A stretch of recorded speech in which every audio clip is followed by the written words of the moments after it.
कालच्या भागामध्ये आपण फॅक्टर कसे पाडावे याबद्दल बोललो होतो, तोच भाग आपण पुढे कंटिन्यू करूया. हा प्रॉब्लेम आपला काल झाला होता सेकंड नंबरचा. थर्ड नंबरचा प्रॉब्लेम घेऊया.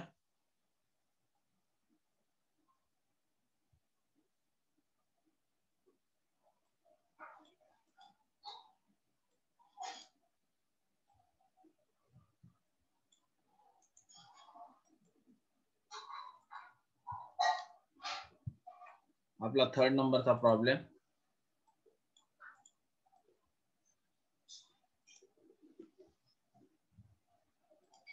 चला पहा आता हा प्रॉब्लेम कसा सॉल्व्ह करायचा. काय करूया सगळ्यात अगोदर the given equation compare with ax square plus bx plus c is equal to 0.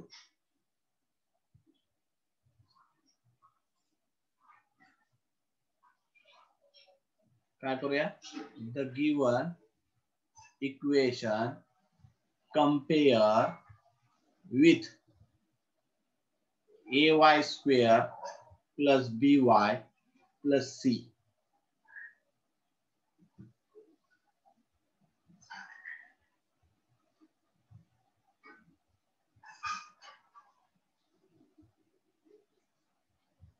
So what is the value of a, b and c?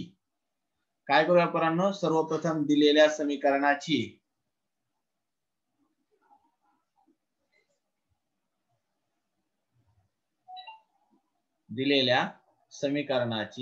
ay वर्ग प्लस by प्लस c शी तुलना केली. आता पोरांनो या ठिकाणी a ची काय किंमत आहे, b ची काय किंमत आहे आणि c ची काय किंमत आहे चेक करूया. पहा a ची किंमत किती आहे, b ची काय आणि c ची काय. तर a ची व्हॅल्यू आली 3, b ची व्हॅल्यू आली -2 आणि c ची व्हॅल्यू आली -1. मग आता आपल्याला प्रोडक्ट म्हणजे गुणाकार किती लागतो आणि ऍडिंग म्हणजे बेरीज किती लागते, त्याचा काहीतरी फॉर्म्युला मी तुम्हाला कालच्या पिरियडला शिकवला होता.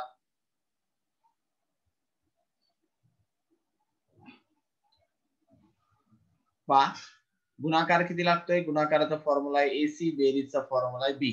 आता A ची काय व्हॅल्यू आहे 3 आणि B ची काय व्हॅल्यू आहे -1. यांचं मल्टिप्लिकेशन केलं तर किती आलं -3 आणि ऍडिंग किती आली -2. मग असे दोन नंबर सांगा ज्यांचा गुणाकार केला तर -3 येतो, ऍडिंग किंवा सबट्रॅक्शन केली तर मात्र एकच येत आहे, दोनच येते. मग असे फॅक्टर आहेत 3 1 जा 3, 3 1 3, 3 आणि 1 काय केलं तर 2 येतात, तर वजा बाकी. आता याला साइन कोणते द्यायचे, याला चिन्ह कोणते द्यायचे, तर जे b चं साइन आहे ते ग्रेटर नंबरला द्यायचं. आता b चं साइन काय आहे मायनस आहे, ते ग्रेटरला द्या. आता 3 आणि 1 ची काय केली तर 2 येतं, तर 3 आणि 1 चे सबट्रॅक्शन केलं तर 2 येतं. आता सबट्रॅक्शन करत असताना अपोजिट साइन गरजेचे, वजाबाकी करत असताना. हा बोला. स्क्रीन दिसत नाही. पुन्हा एकदा कट होणे वर तुझाच काल प्रॉब्लेम साठवले, तुझाच झालता. नंतर रेकॉर्डिंग पाठवली तर ती दिसली का रे? हा दिसली. बरं ठीक आहे, पुन्हा एकदा पाठव. नाही जरी झालं तर मी रेकॉर्डिंग करतोय, पुन्हा पाठवीन बस. बर. आता अपोजिट साइन द्यायचे, विरुद्ध चिन्ह द्यायचे. हा हॅलो आलं म्हणलं सर. आता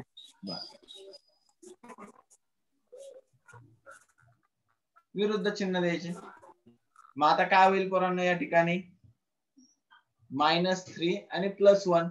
मग फॅक्टर लिहितो आपण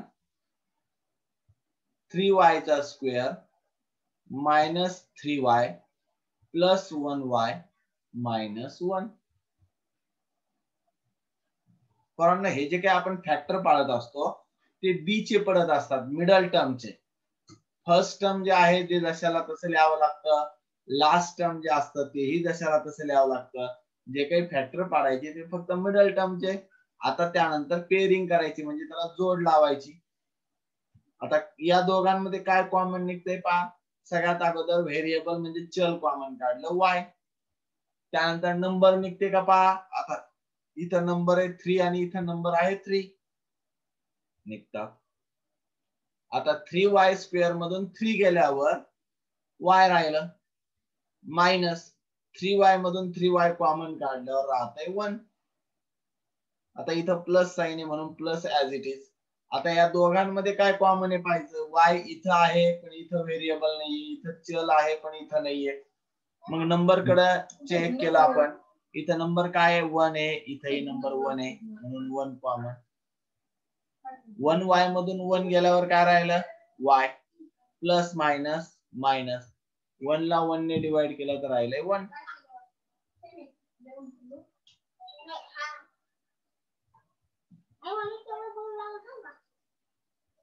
आता both bracket are the same. y minus 1 आणि 3y plus 1. It is the factor of the given polynomial. चला सेकंड एक्झाम्पल कडे बघूया.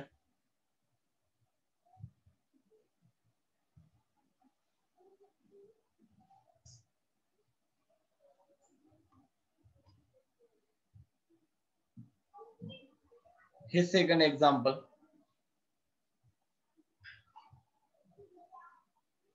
इथंही तसंच करायचं. काय करायचं. The given equation compare with the given equation compare with ax square plus bx plus c. मराठीत काय म्हणूया. दिलेल्या समीकरणाची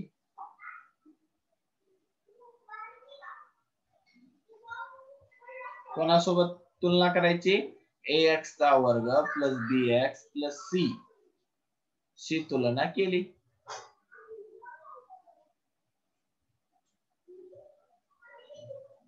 आता इक्वेशन काय आपलं 12x स्क्वेअर आहे प्लस 61x आहे प्लस 77 आहे.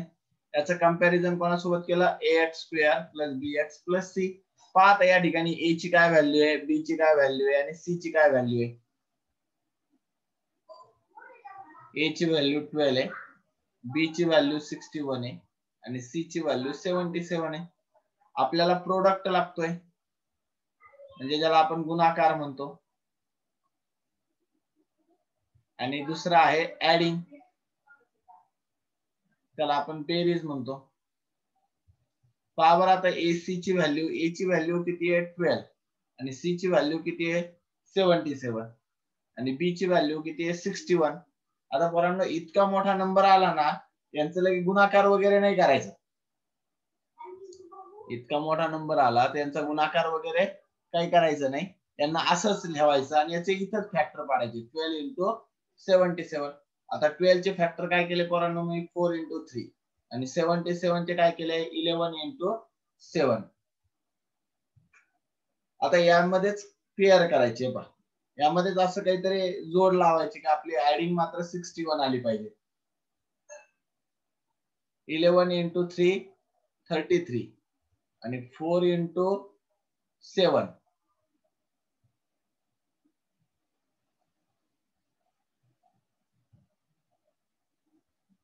पहा येते का.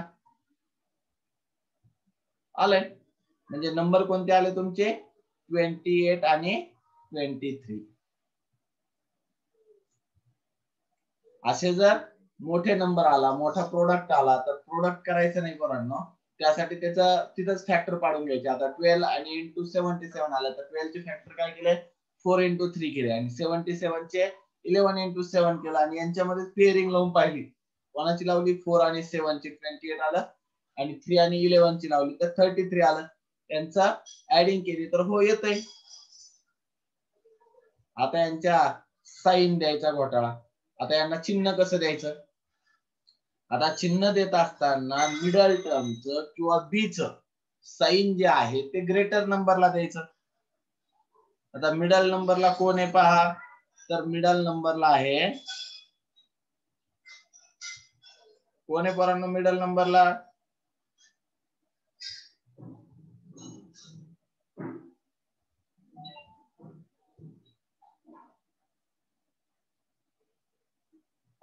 आता मिडल नंबरला बी आहे आणि ग्रेटर कोण आहे 28 म्हणजे या 28 ला प्लस आहे. सॉरी ग्रेटर आहे 33 इथं दिलं प्लस. आता 33 चं आणि 28 चं काय केलं तर 61 येतं ऍडिंग. आणि ऍडिंग करायचे असेल तर दोन्ही साईन सेम लागतात. मग इथं देऊन टाकलं प्लस. मग काय फॅक्टर झाले आपले पोरांनो आता 12x चा square plus 28x plus 33x plus 77 ह्या दोघांची पेअर केली. आता पोरांनो अगोदर यांच्यामध्ये व्हेरिएबल कॉमन आहे का? हो, तर यांच्यामध्ये व्हेरिएबल म्हणजे चल मात्र कॉमन आहे. देऊन टाकला आता इथं चल. आता चल कॉमन झाल्यानंतर पुढे काय झालं पोरांनो? नंबर मध्ये पहा, इथं काय नंबर 12 आहे आणि इथं किती आहे 28. आता असा कोणता टेबल आहे ज्या टेबल मध्ये 12 पण येतात आणि 21 पण येतात? लार्जर टेबल, मोठी संख्या शोधायची पोरांनो. आता 12 पण मध्ये 2 च्या टेबल मध्ये आहे आणि 28 पण आहे, पण लार्जर नंबर किती आहे 4. 4 च्या टेबल मध्ये पण 12 आहेत आणि 4 च्या टेबल मध्ये पण 28 आहे. मग आता काय करायचं? तर 12x स्क्वेअर मधून 4x गेले, खाली काय राहिलं 3x प्लस आता 4x आणि 28x, आन्सर आला 7 प्लस ला प्लस. आता इथं व्हेरिएबल x आहे पण इथं व्हेरिएबल नाहीये, मग इथं नंबर आहे 33, इथं नंबर आहे 77. मग असा कोणता टेबल आहे ज्या टेबल मध्ये 33 पण आहेत आणि 77 पण आहेत? करेक्ट, 11 चा टेबल.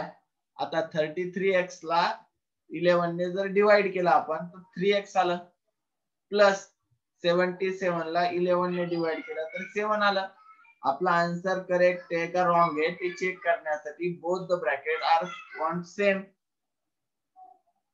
दोन्ही ब्रॅकेट सेम पाहिजेत. हो, आले दोन्ही ब्रॅकेट सेम म्हणजे आपला आन्सर करेक्ट आहे.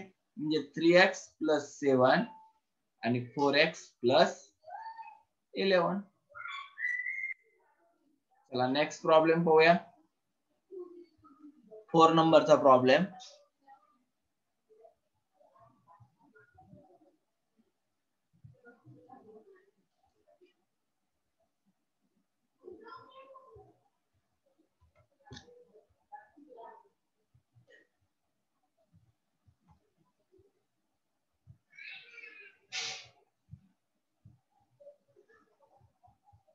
पहा काय आता काय करूया आपण? द गिवन इक्वेशन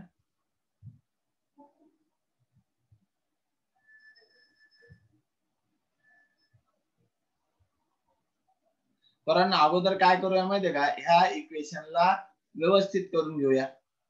मग कसं करायचं? आता इथं काय झालं पोरांनो, 1/2 असा नंबर आलेला आहे ना, डिनॉमिनेटर आलाय, तर ऑल इक्वेशनला डिनॉमिनेटरने मल्टिप्लाय करून घ्या. मग काय होईल?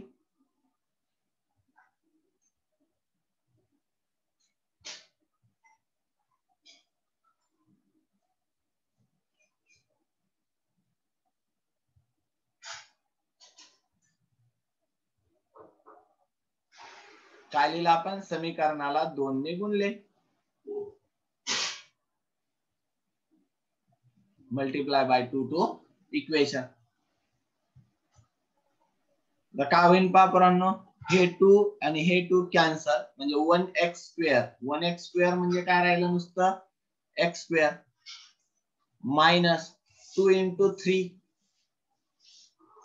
6x plus 2 into 4 8.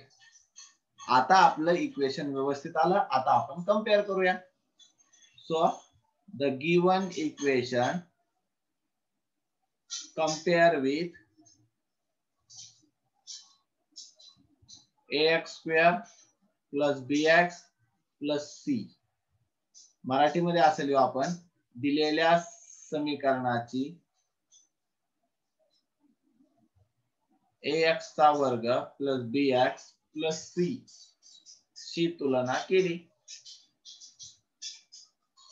आता पोरांनो या ठिकाणी a ची काय व्हॅल्यू झाली पहा.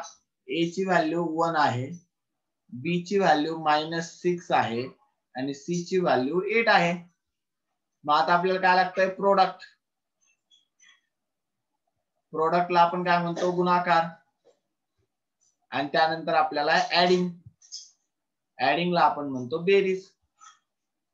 आता याचा फॉर्म्युला एसी आणि बेरीजचा आहे बी. आता ए ची व्हॅल्यू आहे 1 आणि सी ची व्हॅल्यू आहे 8 आणि ऍडिंग आहे -6. मग अशा दोन नंबर सांगा ज्या दोन संख्येचा गुणाकार केला तर 8 येतो आणि ऍडिंग किंवा सबट्रॅक्शन केली तर 6 येऊ शकते. 4 आणि 2. आता साइनचा घोटाळा. तर मिडल टर्मचं किंवा बी चं जे साइन असतं ते कोणाला द्यायचं, ग्रेटर नंबरला. आता बी चं साइन मायनस आहे, ग्रेटर नंबरला म्हणजे 4 ला दिलं. आता 4 आणि 2 चं काय केलं तर 6 येतं. तर 4 आणि 2 ची ऍडिंग केली तर 6 येतं. मग ऍडिंग करण्यासाठी दोन्ही साइन सेम लागतात, एक तर प्लस प्लस लागतात किंवा मायनस मायनस लागतात. मग इथं एक साइन मायनस आहे म्हणल्यावर दुसरं सुद्धा मायनस झालं. मग फॅक्टर काय झाले पोरांनो आपले, एक्स चा स्क्वेअर -4x -2x प्लस 8.